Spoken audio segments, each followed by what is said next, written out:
It is common to declare objects using const instead of let. However, it is possible to modify the value of the object despite the const declaration.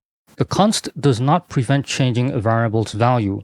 What it actually prevents is reusing a variable name to refer to something different. So it's possible to use the equal sign to assign a new value to any of the object's keys, but it's not possible to assign a new value to the object's variable name when that object is declared using const. Changing the const to let allows the program to run, but the numbers variable name refers to a completely different object after reassignment. For numbers, strings, booleans, null, and undefined, using const really does prevent the value from being changed, because the only way to change those is by reassignment, and const does not allow it. If you really want to prevent an object from being changed, declare it with const and also freeze it.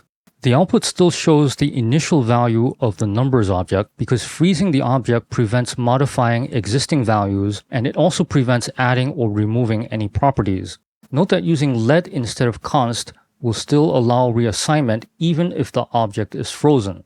In this example, adding new properties and changing existing values fail because the object is frozen, but reassignment is allowed because the object was not declared with const. After reassignment, the numbers object is a completely different object that has the same name as the previous one. If I try to modify the object after reassignment, it is allowed because it was the previous object that was frozen. After reassignment, we have a completely different object, and this one was never frozen. If you want to remove any properties from an object, use the delete keyword. The output doesn't show the employee ID because that was removed from the object via deletion. Note that freezing the object also prevents using delete. The output now shows the ID because the delete operation was blocked by the freeze. If you want to prevent adding or removing properties, but you want to allow the existing values to change, you can seal the object instead of freezing it. In this example, the ID is not removed because the object is sealed, but the department is still possible to change. If the object had been frozen, the department change would also have not been permitted. More granular control is possible if you want to make a specific property read-only. This can be done with Object.defineProperty. The first argument passed to define property is the object. The second argument is the name of the property. The third argument is an object specifying the settings for that property. In this case, the property is set to be not configurable, which means its type can't be changed and it can't be deleted. This property is also set to be not writable, which means its value cannot be changed. It is also possible to use defineProperty to make a property not enumerable. This hides it when you do a console log of the whole object and also when you attempt to list or iterate through the keys of the object. Direct access to the property by name is still possible because it's only hidden and not deleted from the object. Note that defineProperty is not only used for modifying existing properties, it can also be used to add new ones. Using defineProperty is far more verbose than doing employee.salary equals 50,000. So this would only be useful if you also wanted to use some of the other features of defineProperty.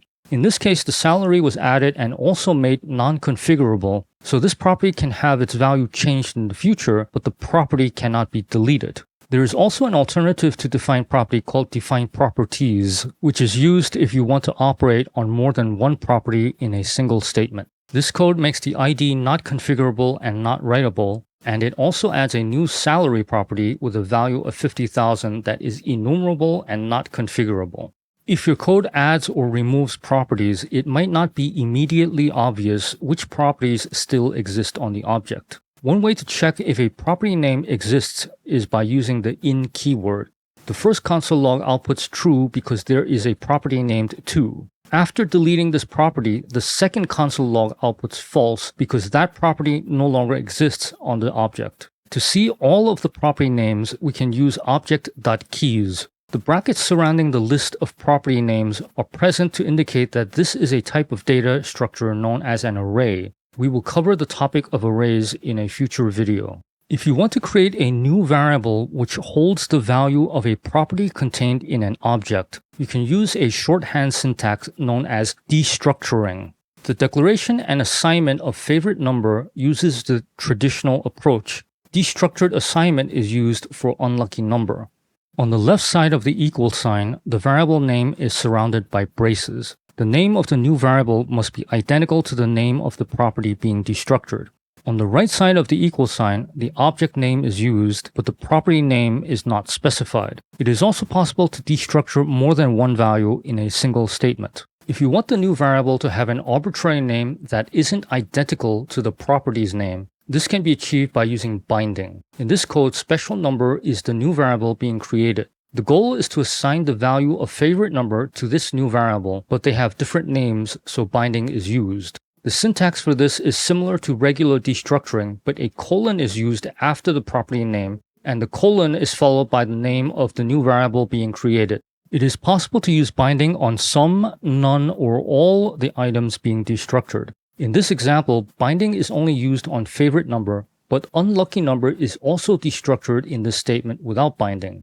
Nested objects can be destructured by using destructuring multiple times, but there is a shorthand which makes use of binding. In this first example, address is destructured first and street is destructured from address. This can be shortened to a single statement and the intermediate value of address does not need to be created. What happens here is the value of employee.address is obtained and given to whatever is on the right side of the colon after address. The code there also has braces for destructuring, so it gets destructured again to create a street variable with a value equal to employee.address.street.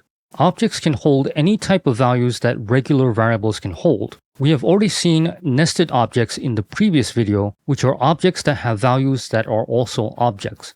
Another type of value that objects can hold is functions, which are referred to as methods when they belong to an object. We will cover object methods in the next video.